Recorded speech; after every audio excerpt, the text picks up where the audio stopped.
I mean, tell me about that, because in the disband of the Soviet Union, we had a lot of those coaches sort of head around the world, didn't we? Yeah, And it was Nikolai part of that sort of, part of that group that yeah, relocated? yeah. So he was in Siberia, I think. That's where Okay. he's from initially. Yeah. And I think he just didn't want to be in Russia anymore, and Yeah. like a lot of people. And so I think it wasn't Liz, it was another, I want to say his name's Andre. Alana Slater would know a lot more because this was kind of her generation. Yeah. Someone who used to work at Waste then pulled him over and said, look, would you like to work here? And he goes, sure.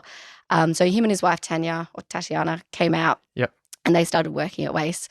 But with it, they also bring the Russian mentality, right? Yeah. So it's that strict, you have to do your numbers, you have to be like this, you have to, train this many hours, blah, blah, blah. And that's, the Russian mentality that was then brought around the rest of the world. So everyone had very similar training. And it was the Australian coaches or wherever those people went to, so say like America or the UK or whatever, it was those other coaches that said, okay, you need to take a step back and maybe it's a Western culture, we need to do it like this as well. Yeah. So it was quite nice actually having that balance. Yeah, okay. Do you think there's still a place for, let's call it the Russian coaching mentality, whatever it was that Nikolai brought? Do you think there's still a place for that? Because the contemporary world is very much, individual based. I draw on my experience as a teacher, teaching used to be, right, whatever we say goes, you're going to learn this, we're going to do it this way. Yeah. But it's a lot different now. Yeah. Do you think there's still a place for that Russian mentality?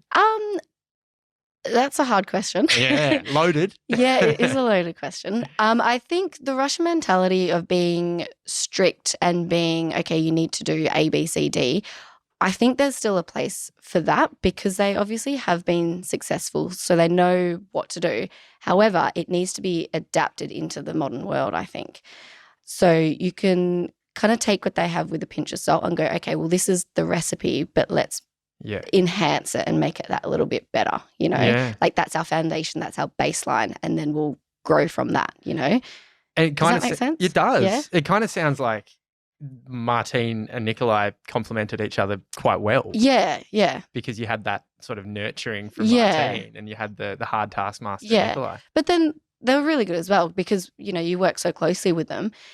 If they were like, okay, you've got to do 5 of these, and then after 3, they're like, oh, no, you look really tired, like, that's enough. We're going to stop today. They were really good at doing that too.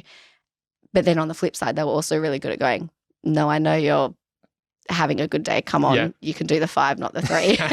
You can do it. And they could read us very well. That was just a little teaser of our full episode. They're out Wednesdays on YouTube and you can listen to them wherever you get your podcast. Go on, get out of here.